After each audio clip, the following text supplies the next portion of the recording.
bendera terbalik. Balik tahu tak? Right. Cabut dulu. You berhenti. Itu bendera terbalik. Itu bendera tukar dulu. Pusing. Tak Pusing. boleh. Pusing. Pusing. Ini tak boleh ni macam. Tak boleh. Cabut. Cabut. Cabut. You mau kena pukul lah kalau ni. Halo guys, jika di Indonesia perayaan kemerdekaan dilakukan dengan hikmat, maka di Malaysia sebaliknya. Tiap hari kemerdekaan mereka selalu diwarnai dengan keributan antar sesama.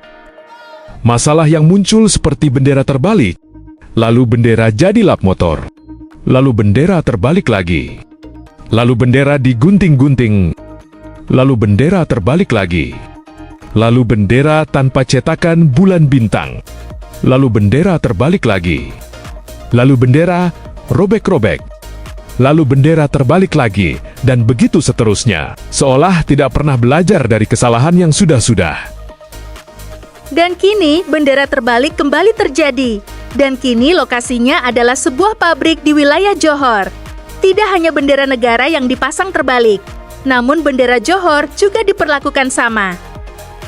Hal ini membuat warga Malaysia di sana menjadi kebingungan kenapa setiap tahun selalu ada saja masalah soal bendera terbalik. Setiap kali bulan kemerdekaan, perkara yang sama timbul lagi. Amat memalukan. Bukan mereka tak tahu. Dah berapa banyak yang kena tangkap. Yang dah dihukum. Dan rakyat pula bising. Dah agak dah. Setiap kali bulan kemerdekaan, benda yang sama, tuan-tuan. Guys, ni bangsa apa ni? Masih ada lagi yang pasang bendera Malaysia terbalik. Kenapa setiap tahun mesti ada yang mencabar kedaulatan negara dengan memasang bendera terbalik? Bahkan warga India di Malaysia sampai keheranan. Apakah yang memasang tidak melihat bahwa benderanya terbalik? Guys, முக்கியமான ஒரு விஷயம், ரொம்ப முக்கியமான ஒரு விஷயம். ஜோஹர் பாருல கூலாயின்ற ஒரு இடத்துல ஒரு கம்பெனில மலேசியா கொடியும் ஜோஹர் பாரு கொடியும் தலைகீழால தொங்க விட்டுருக்கானுங்க. இதனால அந்த தொழிற்சாலை தற்காலிகமாக மூடப்பட்டுள்ளது. கூலாயில் உள்ள நகராட்சி மன்றம் MPKU அந்த தொழிற்சாலையை இமிடியேட்டா மூடிட்டாங்க. திரு அக்மல் சாலே அவர் அம்னோட இளைஞர் பிரிவோட தலைவர்.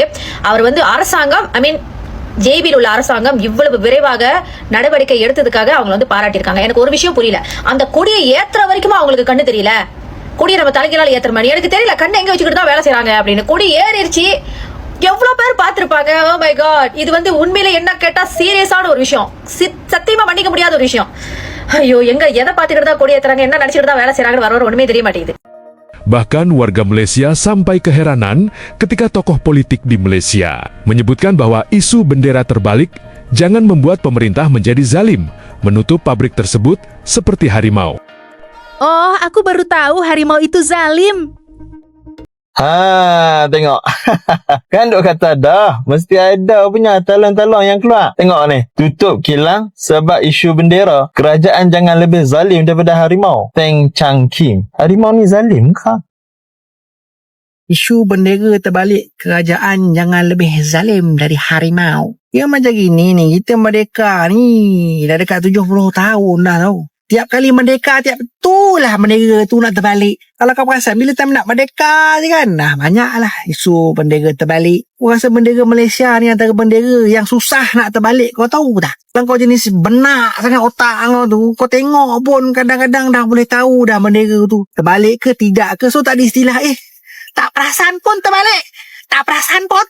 Bukan satu bendera, dua bendera. Bendera Malaysia, bendera negeri Johor. Terbalik dua-dua. Kau nak cakap apa lagi? Apa yang kejam? Ini mengenai maruah negara. Setakat bisnes korang tu, kau sama kau untung. Negara ni jaga semua orang, jaga rakyat. Lagi penting negara punya maruah daripada perniagaan kau tu. So, aku sebagai rakyat biasa, aku sokong tindakan kerajaan. Okay? Tindakan Majlis Pembenaran Kulai. Memang terbaik. Ini macam salut.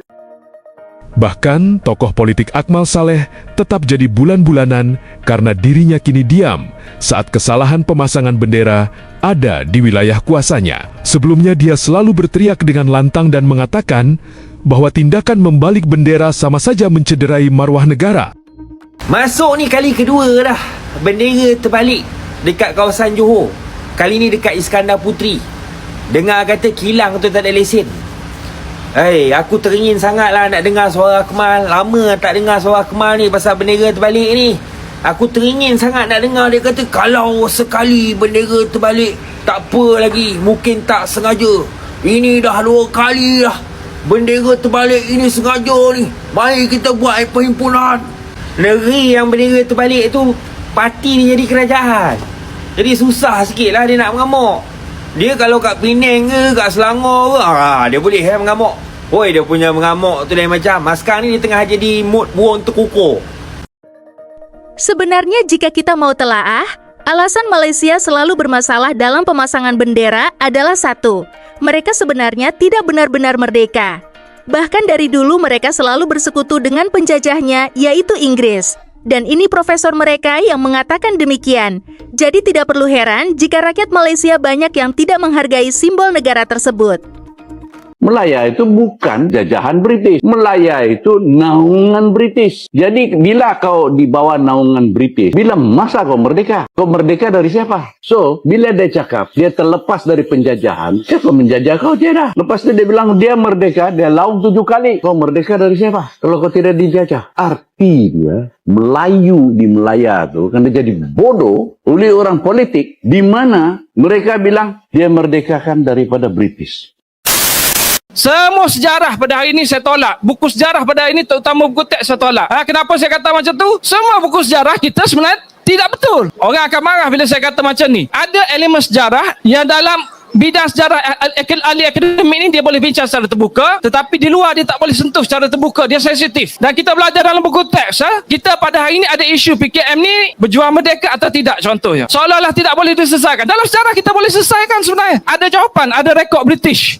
Dalam rekod British menjelaskan PKM tidak pernah lawan British. Tak ada bukti, tak ada bukti sebelum tahun 1948 tidak ada satu tindakan British PKM mengangkat senjata lawan British. Itu dakwaan British. Dia kata sampai ke hari ini rekod dia, kami tidak pernah menemui satu bukti. Tapi bila saya baca balik apa semua tentang sejarah Eropah, bila saya baca tentang sejarah Malaysia ini, dia akan jadi sangat senang bagi saya untuk berdebat dengan orang. Saya kata kefahaman saya ni, bila saya tanya soalan, anda tak boleh jawab. Kerana saya tahu perkara yang ada dalam buku teks itu semua tak betul. Macam mana tak betulnya? Dari zaman Melaka sampai merdeka, sejarah dia semua tak betul. Semua dimetoskan, semua palsu. Cerita darurat tak betul, Malay Union tak betul, merdeka tak betul, Malaysia tak betul. Malaysia contohnya dicerita dalam buku teks, orang yang memberi idea pembentukan Malaysia ialah Tunku Abdul Rahman. Itu salah. Bukan Tunku Abdul Rahman yang membentuk Malaysia. Yang mencadangkan pembentukan Malaysia adalah Lee Kuan Yew. Itu bapa Malaysia, Lee Kuan Yew, bukan Tunku. Tiba-tiba dalam buku teks diangkat bahawa Tunku yang menyatukan Malaysia.